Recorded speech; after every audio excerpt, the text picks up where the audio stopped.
It's a very great honor to be invited to speak at this opening symposium. It's a great pleasure to be able to visit Kyoto again. I think my favorite Japanese city from my previous visits to Japan. And I'd particularly like to congratulate you on the launch of the Urban Policy Unit for a low-carbon society, and particularly to welcome your decision to focus on transport as one of the major topics in dealing with climate change.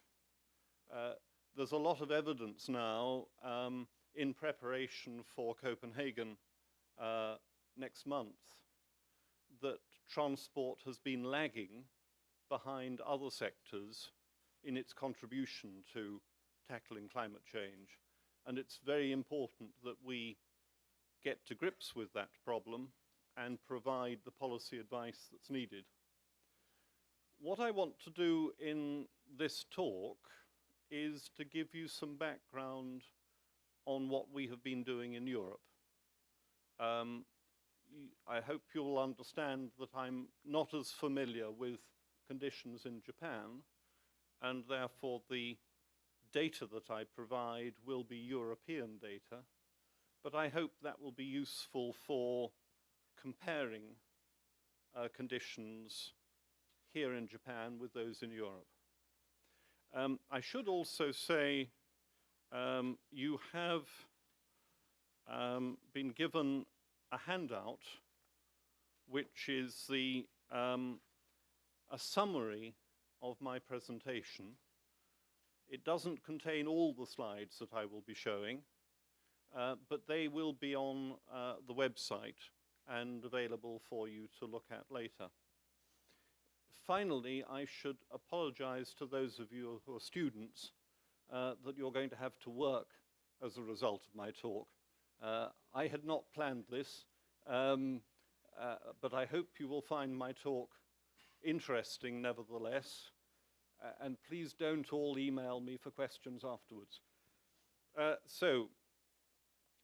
What I wanted to do in this talk was to say something about, first of all, the challenge of climate change, and then to look at that in the wider context of transport and sustainability.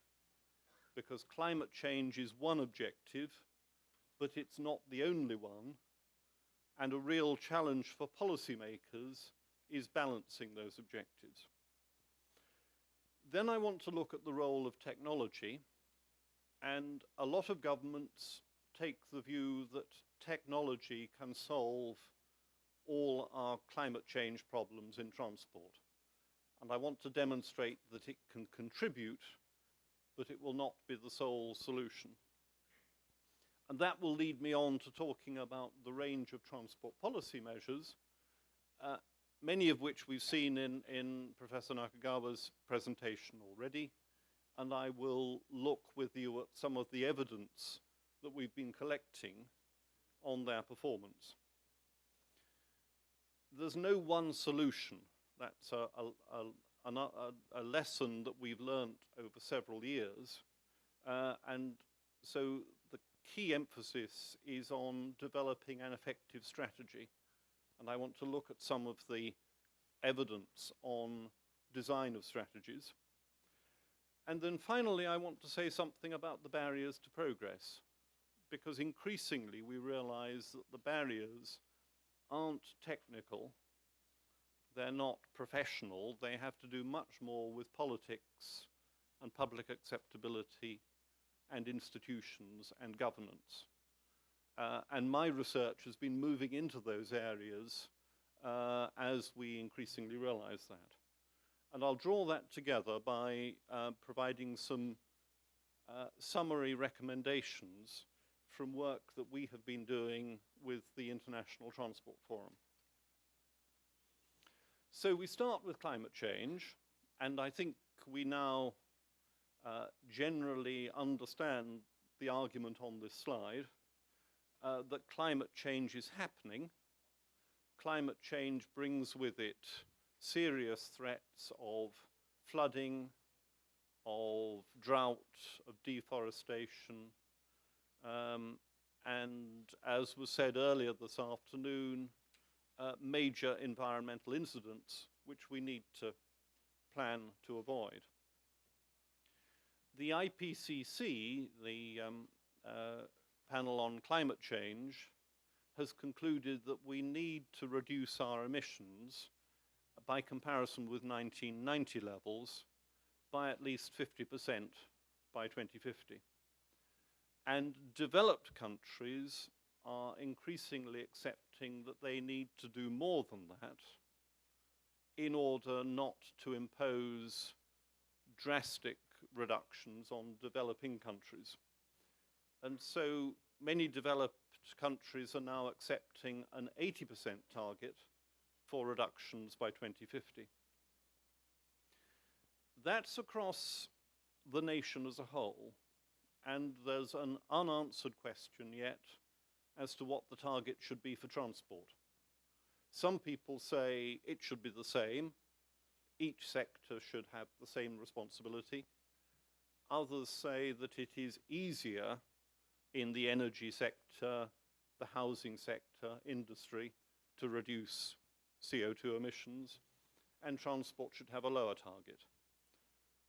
And there is not an agreed answer to that question as yet. But what we do know is that the target for transport reduction has to be substantial, and it's going to be a major challenge. Urban transport, and we're focusing here on cities, accounts for about 14% of all CO2 emissions in most developed countries. Transport as a whole is about 23 to 25%.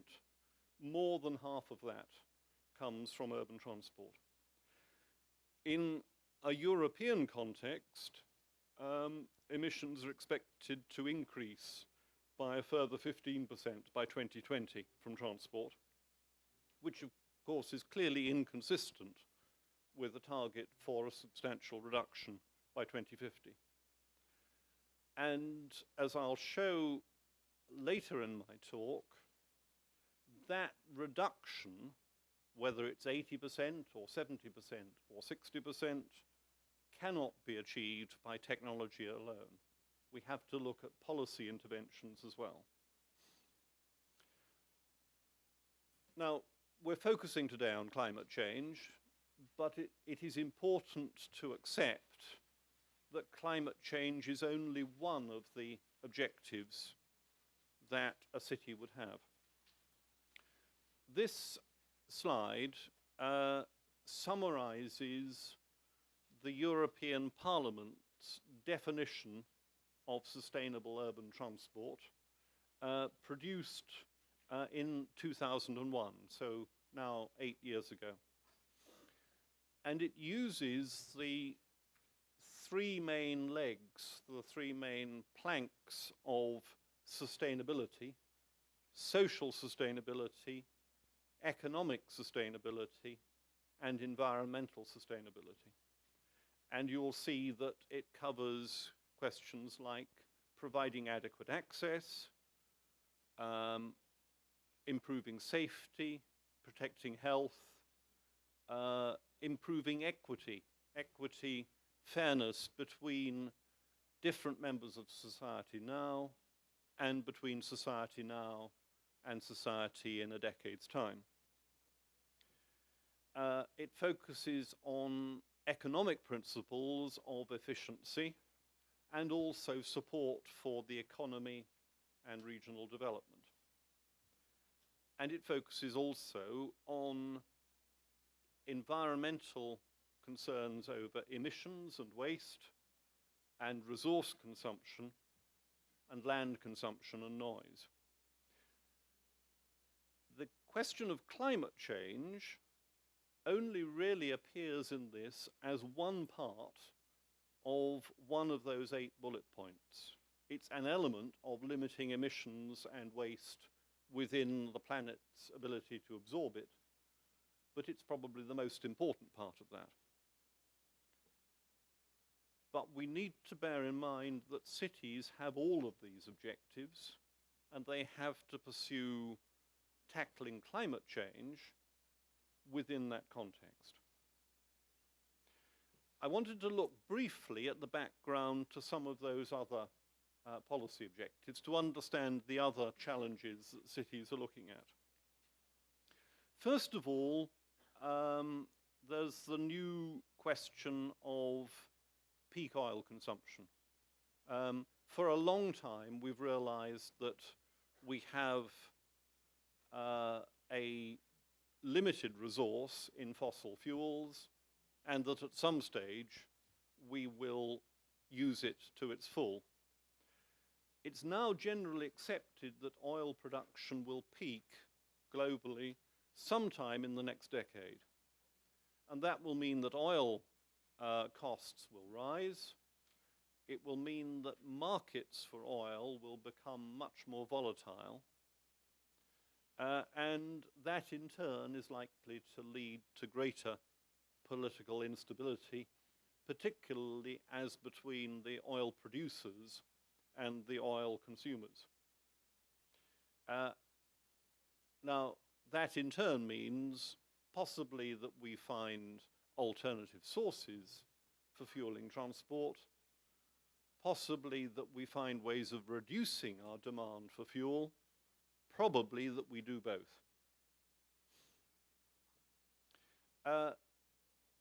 The second issue I wanted to look at was the question of congestion.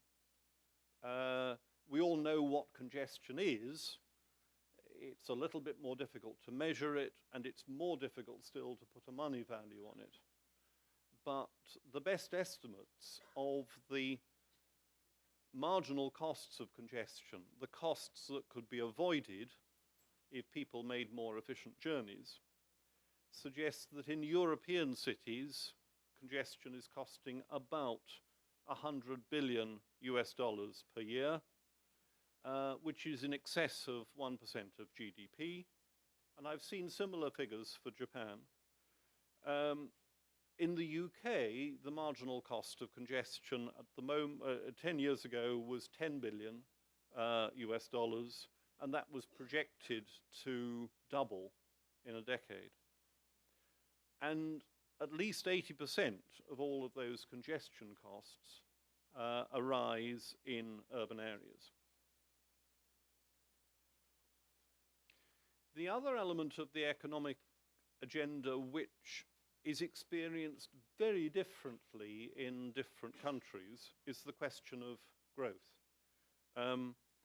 Western cities, European cities, are growing quite slowly, typical population growth of about 2% per annum. And some are actually experiencing population decline, and indeed some European countries like Japan are experiencing national population decline. But of course many cities, particularly in Eastern Asia, are growing very fast indeed. I was speaking in Beijing in September and pulled together the figures in this little table for that talk. In 1977, there were 190 cities in China. 2 years ago, there were 670. In 1977, 18% of the Chinese population were in urban areas. 2 years ago, it was almost half. So there we have cities experiencing very rapid growth and with very different challenges for how to provide for that growth.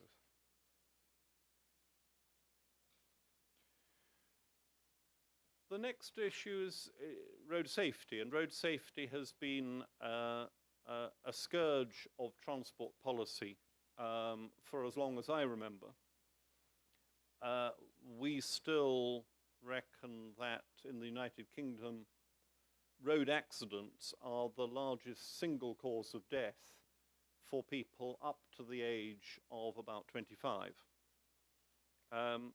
We've been very successful in reducing casualty rates, but still in European cities, around 13,000 people are killed on the roads each year, and over 200,000 are seriously injured.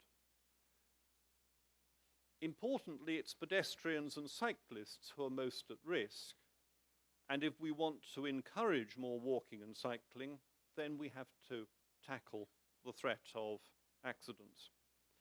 And an interesting analysis from one of my road safety expert colleagues suggests that for each of us in our daily life, being on the roads is 8 times more dangerous than any other single thing we do. Now, if you go mountaineering or deep sea diving, then maybe it's more hazardous. But for the normal day-to-day activities, being on the roads is by far the most dangerous activity. Next, atmospheric pollution. And of course, carbon dioxide is an atmospheric pollutant, but only at a global scale. But there are a number of local pollutants, oxides of nitrogen, particulates, carbon monoxide, which bring health hazards with them. Again, this is an area where we have been very successful over the last 2 decades. And the graphs shown here for nitrogen dioxides, for carbon monoxide, and for particulates all show a peak in around the early 1990s, and something of the order of an 80 to 90% reduction since then in emission levels. So real success story, mainly through new technology. Even so, pollution from road traffic in urban areas is a very serious health hazard. And recent epidemiological research suggests that as many as 100,000 deaths are brought forward each year in European cities as a result of atmospheric pollution. Or rather, 100,000 in Europe, of which about 70% are in urban areas. And that's not to say that atmospheric pollution directly kills people, but it means that people with heart and lung diseases, for example, are more likely to die from those diseases because they're exposed to pollution. And although we've made substantial improvements, growth in urban traffic, if we allow it to happen, will gradually make matters worse. Much less is known about the other environmental problem of noise. We do know that 1/5 of the European population are exposed to daytime noise in excess of 65 decibels, principally from traffic.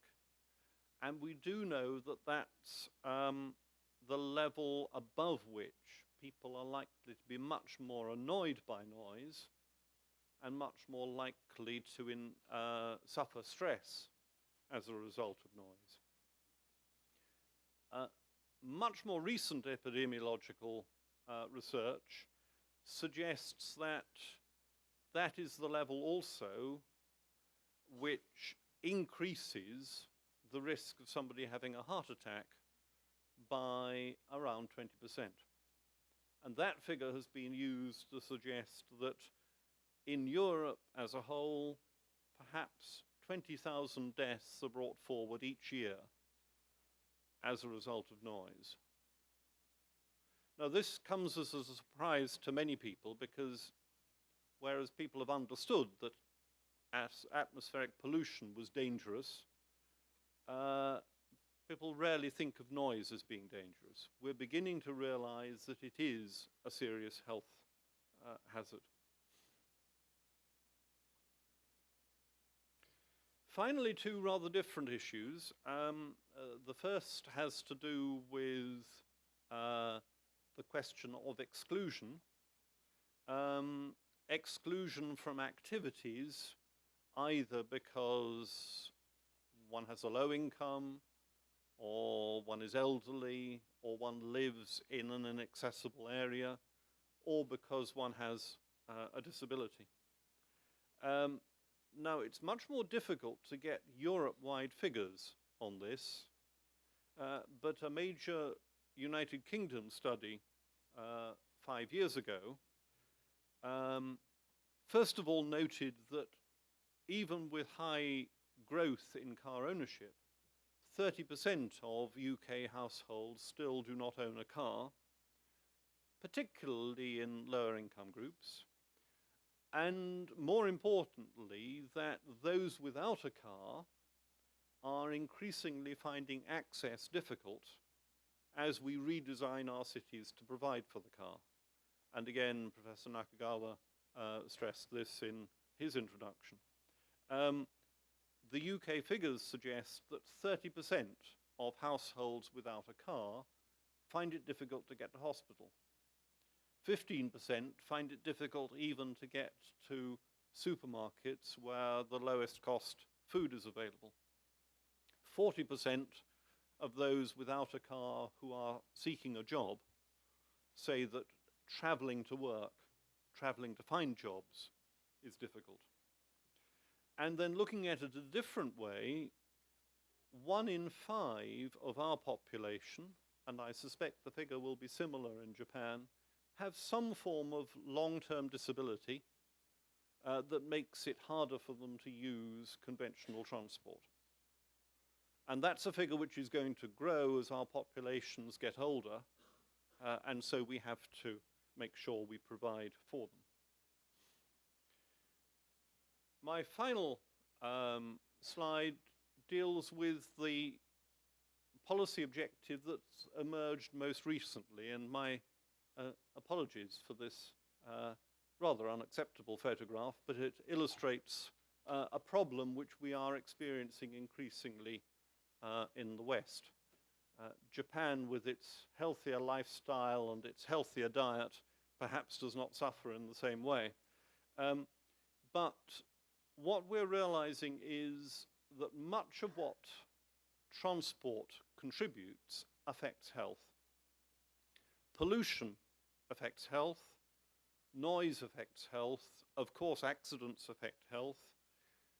Social exclusion can affect health because it limits our abilities to do things to gain access to facilities that promote health. But equally,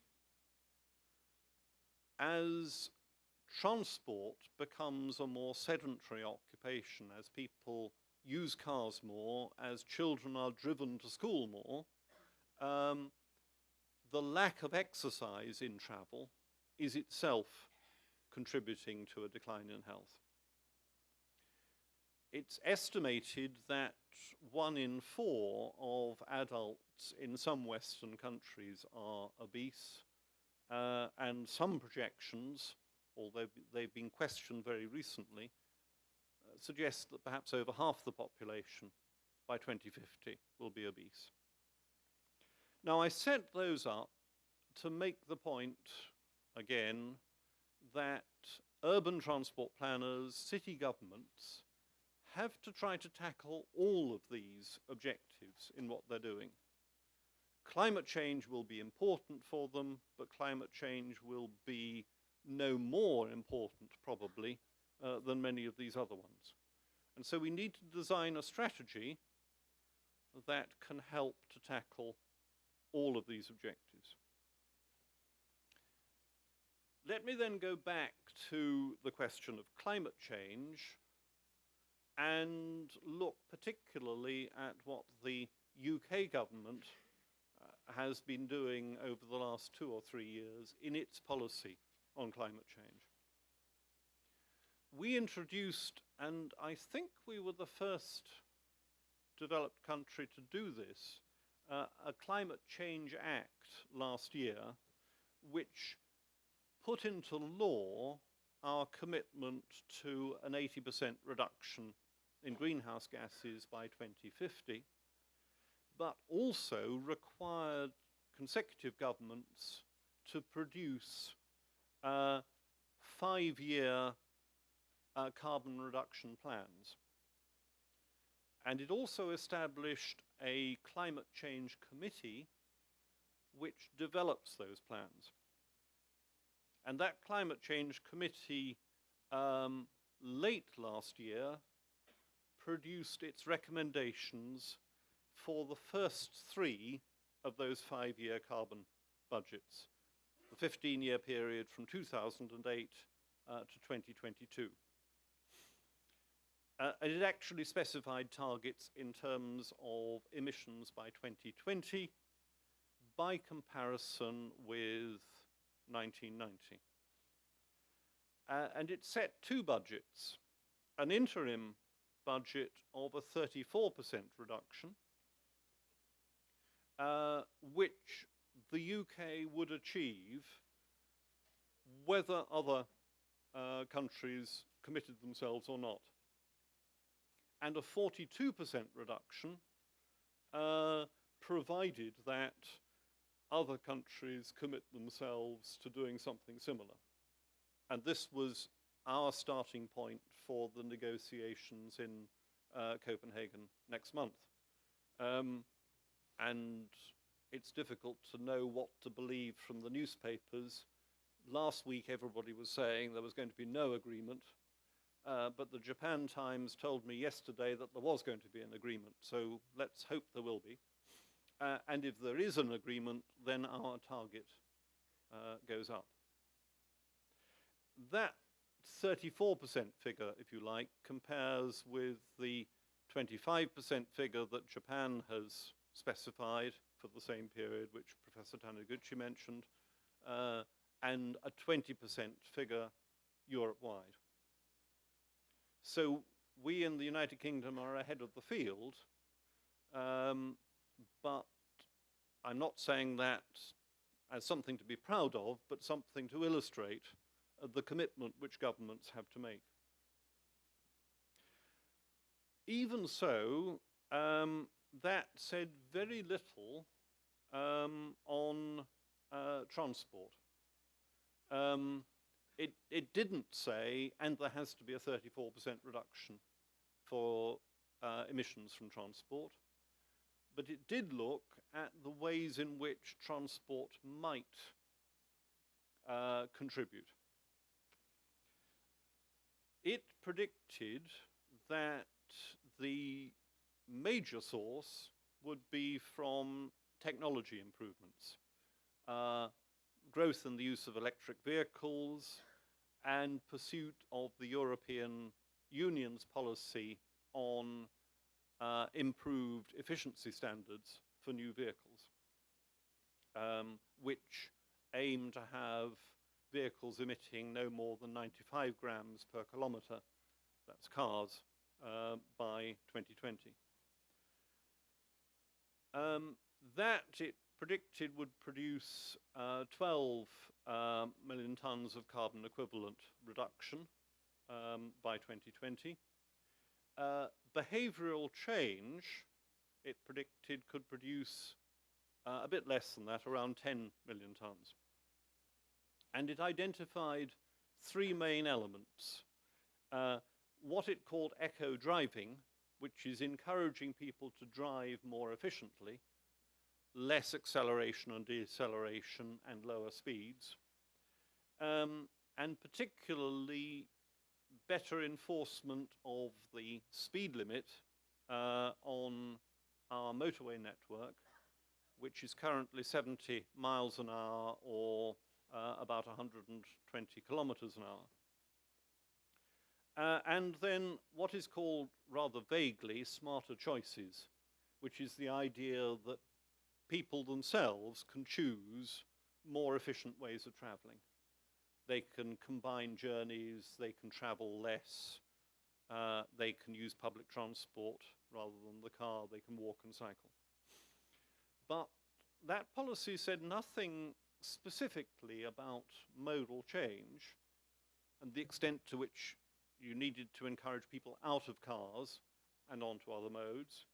Neither and this is, I think, very important for your own unit, it said nothing about land use policy. And yet, as we will see, land use policy is a major determinant of how people travel. Let's just look at the role of technology, and I think there are actually two important contributions of new technologies. The first is the one we've talked about, new technology to reduce carbon dependency. And one can do this by making vehicles more fuel efficient, by encouraging the development of alternative fuels, by promoting electric and hybrid vehicles, and of course Japan has been particularly successful in the introduction and marketing of hybrid vehicles, and in due course the development of fuel cell vehicles, all of which should be less carbon intensive, provided that the fuel sources for providing the electricity or the fuel alternatives are themselves carbon efficient.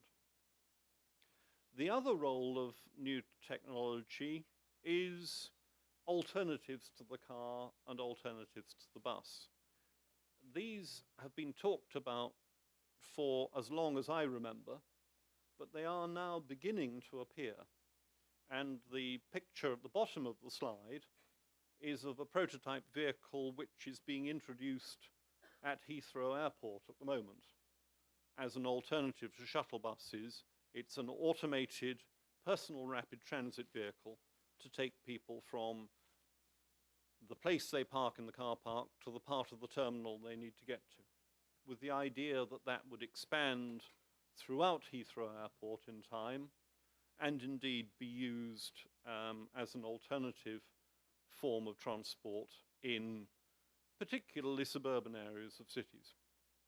Cybercars, which are electronically guided private vehicles, could provide the same sort of service, and there's interest also in the development of driverless buses to enable us to expand the coverage of conventional bus services. This slightly complicated diagram is a UK government attempt to look at the timescale and the sequence in which different vehicle technologies might come into operation over the period 2000 to the left to 2050 on the right. And you'll see that what is happening throughout that period is gradual reductions in vehicle weight and aerodynamic drag, improvements in transmission and engine design, and then hybrids playing a major role in the early stages, moving from mixed hybrids to full hybrid vehicles to plug-in hybrids which can be recharged at base, leading in due course to the development of electric vehicle technology on a widespread network, which itself will require an infrastructure for charging, and later in the time horizon, the emergence of fuel cell vehicles. So we can see the way in which those technologies might increasingly come online over the 40-year period and increasingly contribute to CO2 reduction. We did some work 3 or 4 years ago now in Leeds, looking at the question of how much CO2 reduction we could achieve in the United Kingdom in transport as a whole as a result of different approaches. We did not know then what the appropriate target was for 2050 for transport, and you can see across the bottom of this graph a series of targets. The lowest at 5 million tonnes is the 80% reduction target, and that we now think is what we need to aim for. What this graph starts by doing is saying the three red curves are business as usual, with only very slow introduction of new technologies, and the three different lines depend on the rate of economic growth. So the lowest one is low economic growth over that 40-year period, and obviously we would prefer to have higher economic growth. The upper one is what happens with the highest expected economic growth. Then the three blue curves say, well, we've got those technologies from the previous slide. Let's say that they could be introduced as fast as industry encourages them, but with no further government incentives. And then the green ones take that further and say we need government inducement and financial encouragement to encourage people to take up these technologies. And you can see that the lowest of those green curves gets us just below our least demanding target. None of them gets us anywhere close to the 80% one.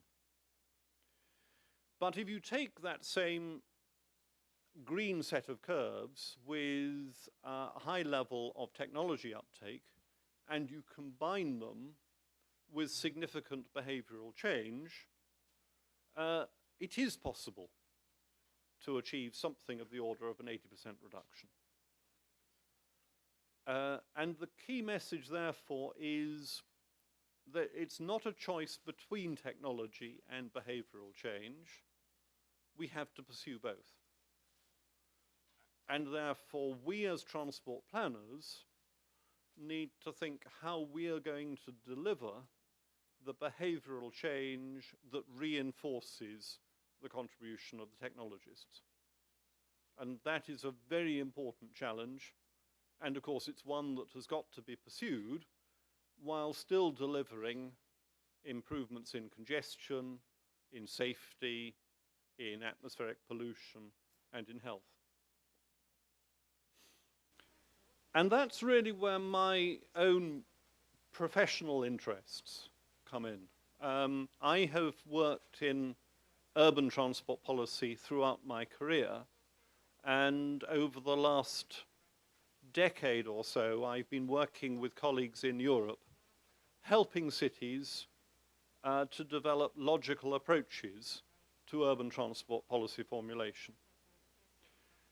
And this slide, and the diagram on the right-hand side, which I will take you through in a moment, comes from a decision maker's guidebook, which we produced in 2005, drawing on our experience of research in European countries and working with European cities to understand what they needed to know. And those of you students who are having to write up your reports might like to look at this. I've shown the website, our Consult website, which I will talk a bit more about in a moment on this slide, and you'll find the Decision Maker's Guidebook at the first part of this. I should say one of my colleagues at Kagawa University is busy translating this into Japanese at the moment, so I hope before too long that a Japanese version of this document will be available. And if your new unit is able to provide some case studies to contribute to it, that would be very welcome indeed. What we tried to do in this Decision Maker's Guidebook is to stimulate a logical approach to thinking about the problem. And so what this diagram does is to start off with objectives. The very top box is the objectives of transport policy and the indicators of performance. And the objectives are the sorts of things I've talked about already. It then says, what are the problems? And I've looked at some of the evidence on problems. And only at that stage does it say what types of solution, what we call policy instruments, what types of solution might we pursue. And it looks at ways of combining those into packages, into strategies, while taking account of the barriers to implementation. And I'll look a bit more at some of those principles. And then it moves on to the analytical elements of predicting what might happen, appraisal, implementation, and evaluation after the event.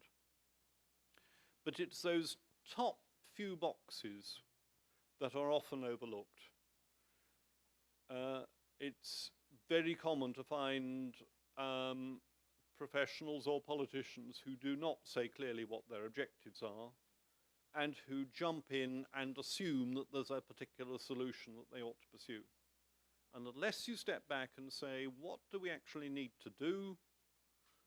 What do we need to overcome? And what is the range of solutions available to us? The strategy is likely to be less effective. As we saw in Professor Nakagawa's presentation, one of the real strengths of urban transport policy is that there's been a period of significant innovation. Over the last 20 years, many new policy instruments have become available. Car sharing, car clubs, bicycle sharing, and we both have pictures of this, has become very popular now in European cities. Concept which I had to explain to our interpreters, walking buses, which are used to encourage children to walk together to school in an organized way, in safety, rather than being driven individually. Information developments, trip planning systems that allow you, when you're still at home, to find the best way of traveling, and to update your information as you're traveling.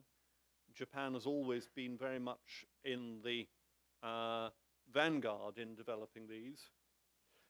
Awareness campaigns, personalized travel advice, which started really in Germany and Australia, and the illustration there is from an early scheme in Perth in Western Australia. And similar techniques with companies, encouraging companies to set up travel plans for their activities and their employees. And then, of course, pricing, whether it's road user charging, as in Singapore, or extending parking charging to private parking. All of these are quite new, and we need, as professionals, to understand how they work and where they may be used most effectively. And so another thing we've been doing in our research in Leeds is to develop a knowledge base. It's called Consult, which is the knowledge base on sustainable urban land use and transport. The website's shown there again. And what it's designed to do is to provide consistent information on each of a range of transport policy instruments. We've identified over 60 different things that you could do, and at the moment we have evidence on almost 50 of them. And we do it in a consistent way, using an 11-point scale from 5 ticks for very effective to 5 crosses for very disastrous. And we do it based both on first principles, so stepping back and saying, well, what is it trying to do and how might it work? And also looking at case studies, international case studies of good practice. And the logical structure is shown here. For each instrument, we say, first of all, how might it affect demand for travel? How might it affect the supply of travel? And how might it affect the cost of travel? And it's those 3 elements that determine whether it will contribute to a particular objective. So it might contribute to an objective of reducing congestion if you can reduce the demand for travel in congested times, or if you can increase the supply of transport in congested times. It also tells us which performance indicators it will contribute to, and which problems it will help overcome. Then we use our case studies to check that first principles analysis and confirm or modify it. And then we use that assessment to say how well will this policy instrument contribute to a particular type of strategy, a strategy to reduce car use, for example, or a strategy to reduce the need to travel. How well will it help overcome the barriers? We'll say something more about barriers shortly. Who might gain from it and who might lose, and where might the political barriers come from? And then which contexts might it work best with, and which other policy instruments might work well with it? So that's the consistent analysis, and if you look in the Consult website and you look up, for example, bus rapid transit or road user charging, you'll find that sort of analysis and some case study evidence. And I'll come back later in my talk to show you how we're using that now as a design tool. These are the 6 categories of policy instrument that we've used for Consult. There are very different ways in which you can list them. We've found this helpful. And the first is land use. And land use, of course, is not a transport policy instrument, but it's critical to how well transport works. Then we've got provision of infrastructure, management of that infrastructure, management of the road network, management of services, provision of information, greater awareness, and pricing. Now, it's very difficult to summarize a whole website and large numbers of reports in a few slides, but what I will do in the next few slides is just to give you some headline messages for each of those policy instruments. So for land use planning, and I think we move away from the handout here, my apologies, but you'll find these on the website. Higher density development, mixed development, and particularly development linked to public transport can help to reduce journey length and also to encourage less car use. One commonly found figure is that if you double the density of development, you can reduce journey length by about 30%. And similarly, if you double density, you can reduce car use because it's much easier to walk and cycle and use public transport. But those changes only happen if the transport strategy supports the alternatives. If you don't have a consistent transport strategy, then people are likely to travel as far to different locations and continue to use their cars. And the other element in land use planning, which is of considerable importance, is limiting parking provision in new developments and making sure that the parking provision that is there is open to public sector control. 2 elements of evidence on new infrastructure. First of all, new roads were perhaps until 10 years ago a common element in urban transport policy. They're much less commonly considered now. New roads can, in certain cases, reduce congestion, and they can remove traffic from sensitive areas and areas with an accident problem. But increasingly, the evidence suggests that they will attract additional traffic. And it's not uncommon to find that 80% of the traffic on a new road is new traffic. Journeys that were not being made before the road was built. And of course, that does not itself contribute to sustainability. It may be important in cities with high rates of growth, where you're going to get that growth in demand anyhow. But in developed cities, new road provision has only a very limited role. New light rail and increasingly of interest, bus rapid transit can be effective and can be effective in attracting drivers from cars.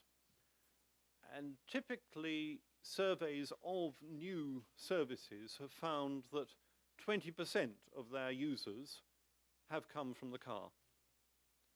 So if you can introduce light rail or bus rapid transit on a heavy demand corridor, you might expect to reduce car use by 20%. But of course, the impacts are limited to that corridor, and unless you can do the same on all the radial approaches to the city centre, it's more difficult for this to be effective. And of course, infrastructure projects are expensive, light rail particularly. Management and services. Traffic management can be used to increase road capacity, and even in the best managed cities, it's probable that we can get another 10% increase in road capacity. Now, an increase in road capacity through traffic management will also attract additional users. So the key is to use it to reallocate road space and to improve provision for public transport, for delivery vehicles, for walking and cycling, for open space. And those can be done, but there's relatively little evidence that they affect car use. The other thing we can do in management terms is to improve public transport services, and particularly bus services. And there's a lot of evidence that improving service patterns for buses, improving bus reliability, and improving frequencies can attract people out of cars.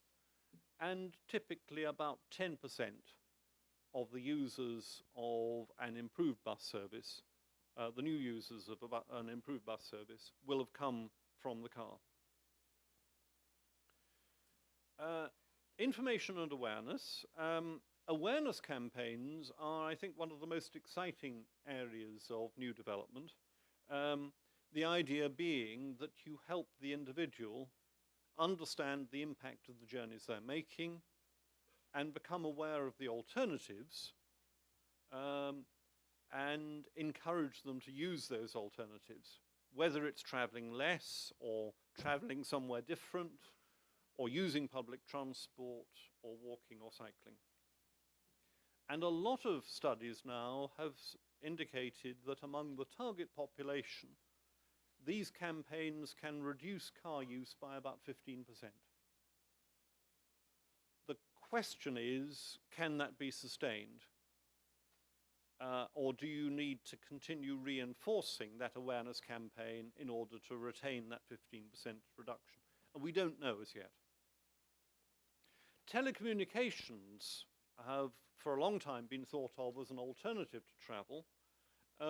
And there is some evidence that if they are used intensively, they can encourage as much as a 10% reduction in commuting to work, whether it's commuting by car or by public transport. But again, that's still somewhat uncertain. And of course, better information can improve the efficiency with which people use transport, whether it's road use or public transport. Finally, pricing, and we mustn't overlook here pricing of public transport. Fares policy is obviously important in supporting the finance of public transport, but it's also an important policy instrument. And lower fares and simpler fare structures, the use of smart cards, for example, can increase patronage and attract transfer from car use. And again, perhaps 10% of those new users will have come from the car. But if all we do is reduce fares, then we have to find another way of providing finance for public transport, and that's a barrier to progress. The other element of pricing is the role of congestion charging, and to a lesser extent, parking charges. And congestion charging now, there's evidence from Singapore, there's evidence from London, there's evidence from Stockholm and Rome and Milan. And they're all showing very similar results, that traffic reductions of 10 to 20% can be achieved and sustained by introducing pricing and by encouraging those who are marginal car users to switch to other modes or other routes or other times of day. And it's also uniquely a significant source of finance for a transport policy.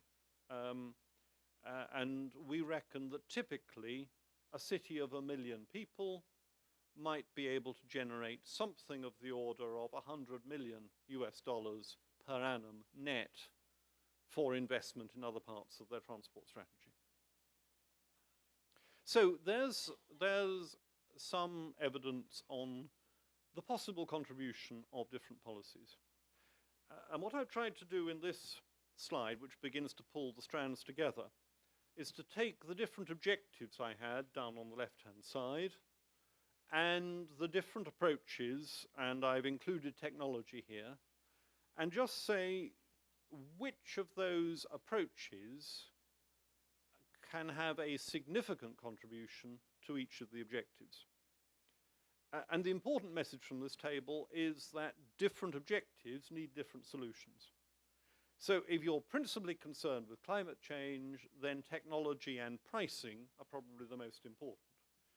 If you're principally concerned, as Chinese cities might be, with growth, then land use planning and infrastructure provision and management are probably more important.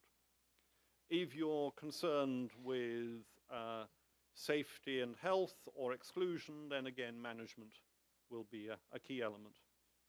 And the simple message from this, well, I suppose there are two simple messages. First of all, we don't necessarily solve all of our objectives in the same way. But secondly, if we can package these policy instruments together, we're likely to be more effective. And that leads on to a third strand of our research on urban transport policy, both in Leeds and with some of my European colleagues. And that takes as a starting point the argument that no one policy instrument alone will be sufficient, that an effective strategy needs to use the full range of policy instruments to encourage each to reinforce the others, and to use one policy instrument to overcome the barriers to another. And two separate studies, both in the middle of this decade, have come up in parallel with very similar conclusions. One was a study called Propolis, which was led by some colleagues in Finland. We were not involved in this directly, but I was involved in reviewing the report. And what they did was take 7 cities, each with its own transport model, and test similar strategies. And they concluded that in all 7 cities, public transport improvements, improving speeds and service levels and reliability and fares, were very important. But if that's all you did, you would encourage longer distance travel by public transport. Secondly, pricing of car use was very important. But if that's all you did, you would encourage people to relocate away from the priced areas, particularly business, to relocate to the suburbs. Alternative land use strategies on their own had only a limited impact. But if they were combined with public transport and pricing, then they would make the public transport and pricing measures more effective, and the public transport and pricing measures would in turn make the land use policy more effective. They also tested a number of infrastructure schemes which the cities were thinking about, and the general findings on those were rather negative, that most of them were too expensive to be particularly effective. And they were typically not designed to be consistent with the overall strategy. So turning that the other way around, they concluded that infrastructure could contribute, but only if the infrastructure is designed to be consistent with a land use and pricing and public transport improvement policy, and only if the schemes were designed to be cost effective. Our own work did something rather similar. We took 6 UK cities and we used the same model, same computer model for each of them, so that we were really comparing city with city rather than model with model. And what we tried to do was to identify the optimum combinations to meet that set of policy objectives we saw earlier. And we found that in a UK context, what was needed was reductions in public transport fares, substantial increases in public transport frequency and service levels, cordon charges, a form of congestion charging in the city centre, and low-cost increases in road capacity, particularly if reallocated to improve public transport.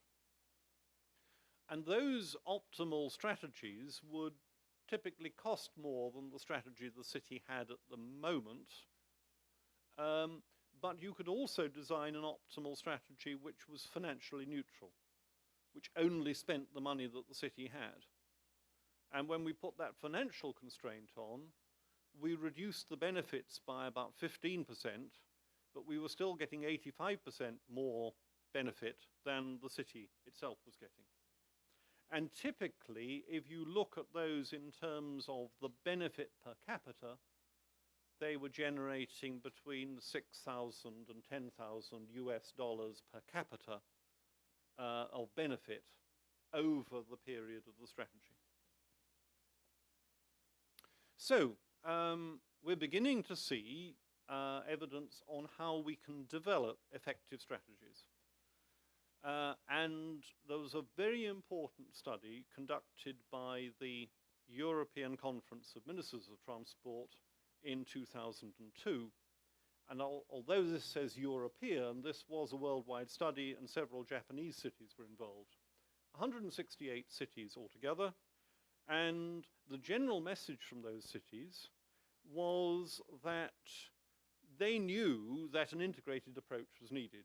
And they knew that they should be pursuing public transport improvements, charging for road use, better management of the road network, and land use plans that were compatible with that. But they were all saying in different ways, implementing integrated strategies is much more easily said than done.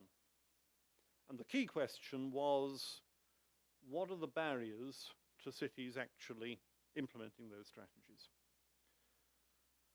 And the same report and work that that group has done since has come up with this list of key barriers.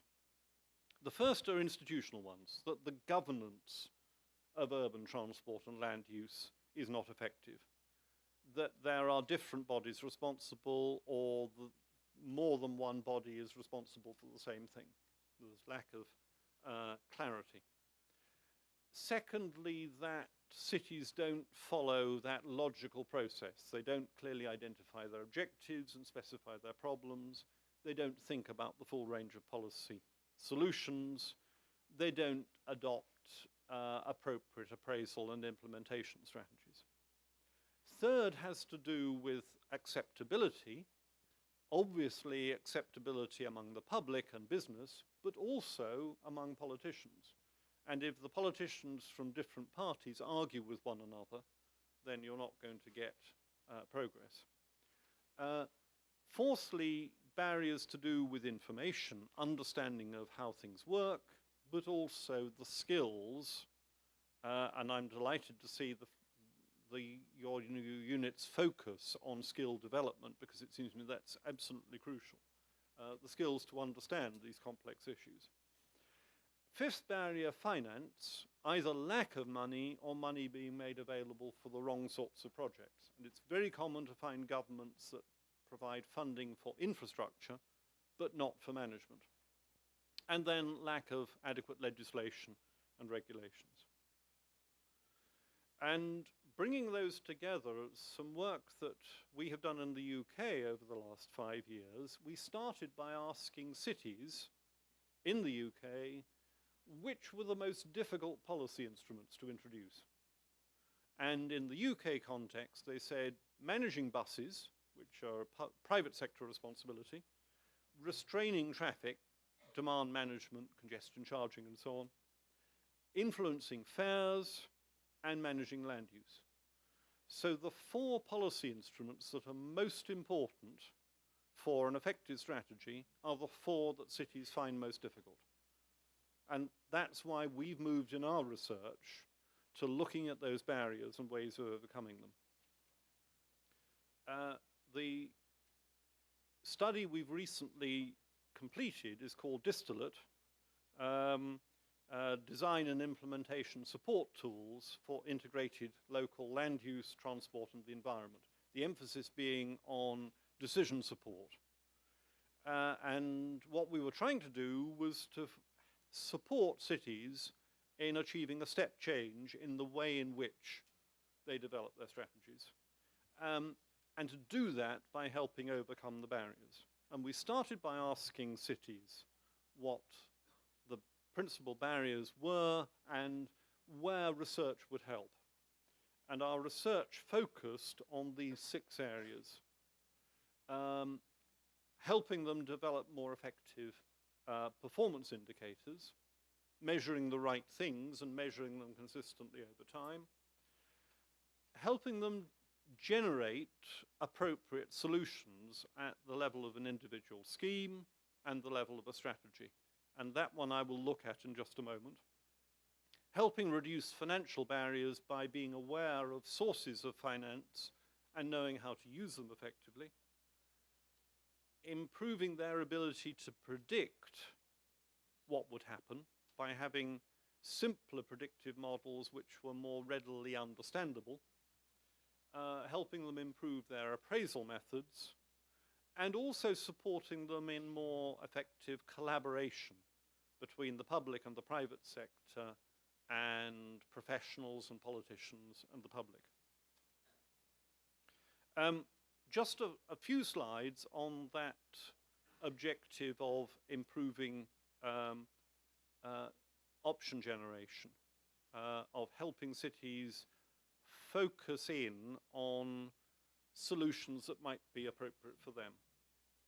And the starting point of this was a realization that cities generally were not very innovative and tended to place too much emphasis on supply-side solutions rather than looking at the demand side. And so we said, well, we know a lot about different policy instruments and how they work from our Consult database. Can we help further with this? And so the first level of the Consult option generation tool, and you can look at this on the Consult website, helps the city, or helps a user, identify a short list of policy options that they might consider. And they start by telling the program who they are, what they're responsible for, whether they're looking at a city centre or an outer suburb or a corridor, what their objectives are and which are the most important, and what their strategy is, whether they're trying particularly to reduce car use or improve public transport or improve freight. And then it uses those 11-point scores that I showed you earlier to generate a ranked list, which can be all the 50 policy instruments in Consult in a ranked order as being most relevant for them, or the top 10, or those that score better than a particular level. And they can then home in from that to click on anyone in that list and find out more about that policy instrument. And the second stage of this, which we completed within the last few months, and we're still testing with end users, allows the user to start packaging policy instruments. And you can do this in two ways. You can take one possible policy instrument, let's say bus rapid transit, and you think, I would like to pursue that. Now, what might help me make bus rapid transit more effective? What might I combine it with? And then it will list those that in your context support bus rapid transit best. Or you can take a short list measures up to 10, and you can identify the pairs or the sets of 3 or the sets of 4 or the sets of 5 which together work best in your context.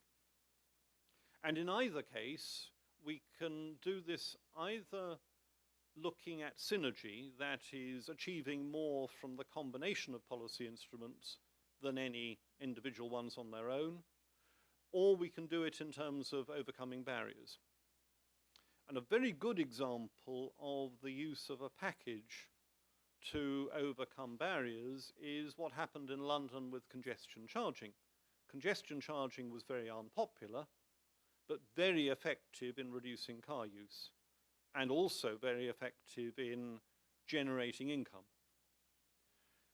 Bus service improvements provided an alternative to the car, but they were expensive. Combining the two together, you have a pair of policy instruments where the one pays for the other.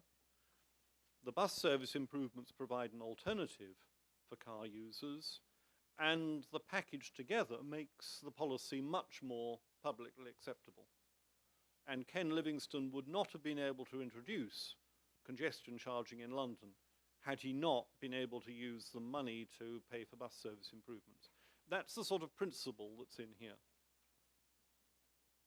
So what we've done is to produce a total of 18 products from this research, which are designed to help cities in the UK, but also more widely in Europe, and maybe also in Japan as well. And if you have a chance to look at these, I'd be interested in your assessment of them. Some of them are decision support tools, like that option generator.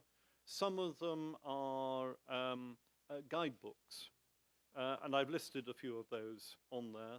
And there's also a web-based tool to encourage their use. And this web-based tool asks the user to go through that logical sequence. What are your objectives? What are your problems? What are the possible instruments? How do you assess them? What are the barriers? And at each stage, if the user says, I need to know more about this, it homes them in on the decision support tools that might help best. And we've now got that hosted on the UK national website, the Local Transport Planning Network, which is available to UK local authorities to use.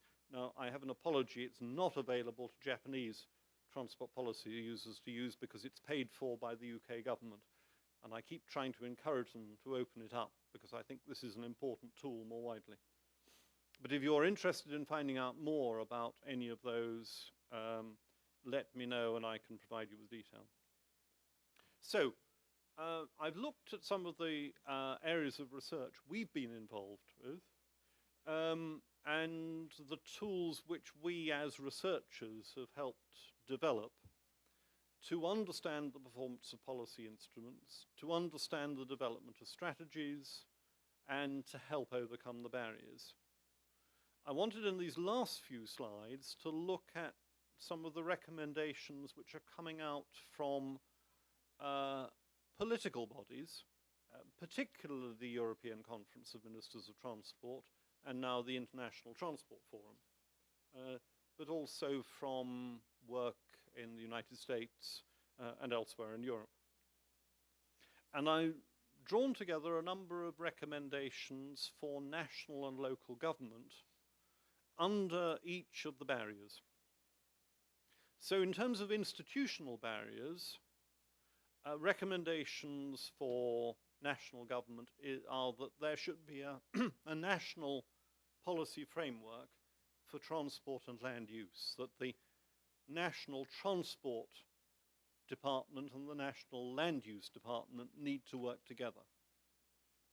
That there needs to be coordination also with finance and environment ministries. That responsibility needs to be devolved to local and regional government, but with it, finance, and with it, the skills. That at a local level, the city of Kyoto, for example, the transport and land use planning ought to focus on a travel to work area rather than being limited to historical administrative boundaries, even if that means working between administrations. That land use and transport need to be coordinated, and transport needs to be coordinated between all the modes, and that the private sector should be encouraged to be involved, but on the understanding that the private sector is aiming to achieve public policy goals rather than just private commercial goals. In terms of process, that cities need to plan consistency over the long term. There are some very good examples. Singapore would be one, Copenhagen would be another, where a consistent strategy over 30 years is really achieving benefits. Cities need to state their objectives clearly and need to know which objectives are more important. And they need to understand climate change as an objective in the context of what they're doing more widely. Cities need to think about problems, take their objectives and say, well, what are the underlying problems and what should we be doing about them?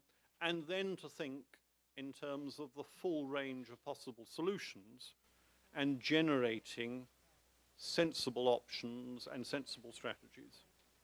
They need to have an appraisal mechanism and monitoring and evaluation that relates to their full set of policy objectives and performance indicators that support that.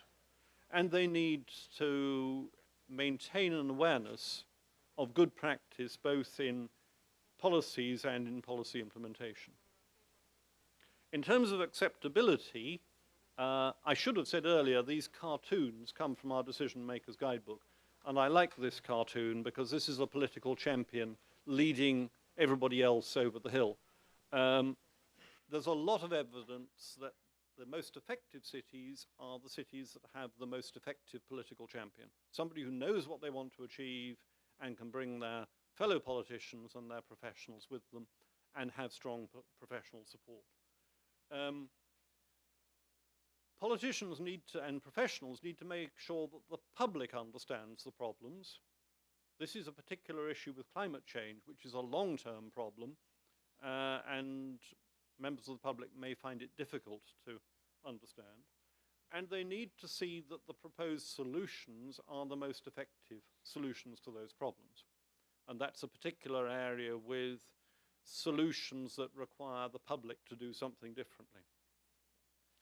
Consultation and participation are crucial right throughout the development process, from defining objectives to implementation. And throughout also, the media is critical, certainly in a European context, and maybe less so in Japan, I don't know. But getting the media on side and sending positive messages rather than always criticizing is key. Better availability of transport data, both from the public and private sector. We have a problem with private sector operators refusing to provide data on usage because it's commercial in confidence. Clearly that doesn't help. Regular monitoring of performance and benchmarking with other cities. There are a number of examples now of awards at a European level, for example, which stimulate cities to do more. Better understanding of the cost effectiveness of different solutions, and that can be helped by improved modeling and improved appraisal. And of course, the development of improved skills. In terms of finance, governments making sure that long-term funding is available and that it's provided in a sustainable way, and it's focused on the strategy rather than on specific solutions. So moving away from financing infrastructure to financing the strategy as a whole. Using taxation and charging for public transport use, but also charging for road use as a key policy instrument, as an influence on use as well as a source of revenue. Imposing charges as close to the point of use as possible, and using those charges to reflect the impacts on the environment and congestion. And using the revenues from charging to improve the transport system, but also to improve acceptability of the strategy. So a couple of final slides in conclusion, just drawing these strands together. We know a lot about how to make cities and their transport strategies more sustainable. I think it's important to say that sustainability is a direction of travel rather than a specific goal in its own right. This is a bit different from a specific CO2 target. We can define a CO2 target and move towards it. It's much harder to have a target that says we've now achieved as much sustainability as we need. But we do know how to make cities more sustainable, and we know that it involves a greater focus on public transport, on charging for car use, and on managing land use. It will probably mean that much more of the transport provision is paid for by the user, particularly the car user, and also greater use of what I've called, using, I'm afraid, a bit of UK jargon, soft measures. These are the things like awareness and information and encouragement of walking and cycling. The main barriers to progress in developed cities are typically the outer suburbs, where it's harder to provide public transport, and where if we don't manage land use development quickly, we will be storing up problems for ourselves.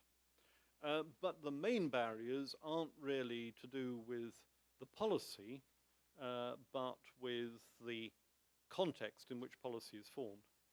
And overcoming those requires better coordination between the tiers of government and between the agencies involved and between the public and the private sector, long-term planning, problem-based analysis to develop the solutions and strategies, encouraging the use of political champions, getting more involvement of the public and positive involvement of the media, and more effective use of transport data and the models and appraisal methods that build on them.